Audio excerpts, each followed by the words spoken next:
Hi guys, welcome back to my channel. Today I am sharing polishes with you that I wore in the month of March. I am realizing it is April 3rd and I haven't even posted my what I wore in February video, but this will be up after that, so it's irrelevant at this point. But I am just so far off the grid at the moment. I don't even know why. But I did wear 6 manicures this month. Not one of them were green. In the description box, I will link any of the polishes that are actively available. If a polish is no longer available, I will link the brand's site if you are interested in further exploring. And then in one occasion here, the brand is no longer a thing, and I don't think I have seen them in any stockists, but if I can find where they are sold potentially through a third party, I will link that. So like I said, 6 manicures this month, and let's go ahead and get started. The first manicure I wore is Dragon's Blood from Colores de Carol. This is a bright, but not bright red cream. It's not like a summer red. I would more so classify this as like a Christmas red, but as soon as I swatched it, I fell in love. It's so creamy, it's so opaque, it's so like eye-popping and eye-catching on the nail that it was just absolutely beautiful. I did 2 coats for full coverage. I did have a little bit of staining with this once I removed it, but it didn't hang around for very long. I did use a base coat, so if you don't use a base coat and you have very porous nails, that might be an issue. If I were to wear this again, which I more than likely will because I loved it, I would probably double up on the base coat. I did finish it off with a glossy top coat. That does help cut my dry time down, but it did dry nice and glossy all on its own. It also helps to protect my manicure and make it last as long as possible. So I loved this manicure. In my swatch photo, you are going to see 2 coats of Dragon's Blood from Colores de Carol and a glossy top coat. The next manicure I wore is Pink Suede from Ilmp. This is a kind of mauve-y pink. It's got like just hints of gray, hints of purple in it, and then it has a silver magnetic finish. A friend of mine, New to Nails Nicole, sent this to me after I was actively searching for a pink cream that was magnetic, and she sent this to me and I loved it. This is so beautiful. It's definitely a lot more subtle than I expected it to be, but I did love it nonetheless. This isn't exactly the tone that I was looking for in a pink magnetic, but it did the job. It hit the spot, the craving that I was going for, so I was very, very happy with it. I did want to do the Aurora style, where all of the pigment goes, all the magnetic pigment goes to the center of the nail and you hold the wand around your nail. I tried that with one nail and I failed miserably. I tried it again and I wasn't acting fast enough, so I just ended up going with the cat eye line, and I really, really loved how that looked.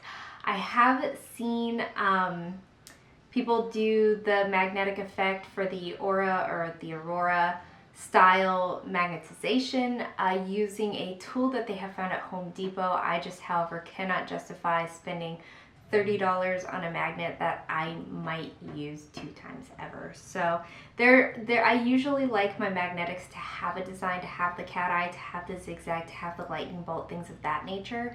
It's only with these kind of like pearly almost shades that I would want that Aura style magnet, so I just can't justify spending $30 on a magnet for something I'm not going to use often. That was really long-winded. I did end up doing 3 coats of this. I think I probably could have gotten away with 2, but I do know going in for that cat eye style magnetization, it does pull pigment from the rest of the nail. So I didn't want any bald spots because I did want to wear this on an extended weekend to a friend's house. So I just did the 3rd coat to make sure my bases were covered. I did go in for a glossy top coat on this one. I think if I weren't to magnetize it, or if I were to do the velvet effect, or the Aura effect, a matte top coat to give it that kind of velvety finish would be absolutely stunning.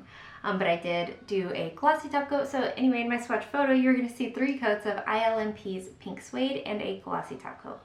The next manicure I wore is Off to See the Wizard from the 2020 July Hella Handmade Creations from the brand Colors by Llarowe. This is a very light, I wouldn't call it a lavender though, but just a very light purple that is a linear holographic. This was just a Disney day that I said I wanted to wear a holographic. I opened a random drawer, I pulled a random polish, and it happened to be a purple. Don't love purple polishes. I did love this on my nails. I'm not opposed to purple polishes. It's just not the thing that I'm going to reach for if given the option. But this one was absolutely stunning. I got full coverage in 2 coats. It was blaringly holographic on the nail, and then in the sun walking around a theme park. It just screamed all day and I loved it. Unfortunately, Colors by Llarowe is the one that I cannot link. They are no longer a brand, but I don't know why, because they made incredible polishes. I truly love the ones that I do have, and this one is no exception. I kept it around for a reason. I did finish this off with a glossy top coat just to protect my manicure again, keep it lasting as long as possible. I did only wear this one for a few days after 24 hours with purple nails. I was like, I'm ready to change that. So it was beautiful and it did the job. In my swatch photo, you are going to see 2 coats of Off to See the Wizard from Colors by Llarowe and a glossy top coat. The next manicure I wore is a tried and true that I love with my whole heart. This is Guava Nice Day from KB Shimmer. This is a very bright, I would dare say, neon coral pink cream. I have worn this one many a times. I've worn this as a pedicure. In fact, I need a pedicure and I'm probably going to go ahead and put this one on. I did just get a whole set of neons from KB Shimmer, but this one would be the one in comparison that I would pick. This is so bright, it's so fun, it's so perfect. It has an incredible formula. I got full coverage in 2 coats. I did finish it off with a glossy top coat just for the sake of longevity, because this is something that I definitely would leave on for as long as possible, and I did. I don't have an exact length that I wore this, but I know it was an extended period. It was probably my longest worn manicure of the month. This did dry nice and glossy on its own, but again, that top coat just helped protect it.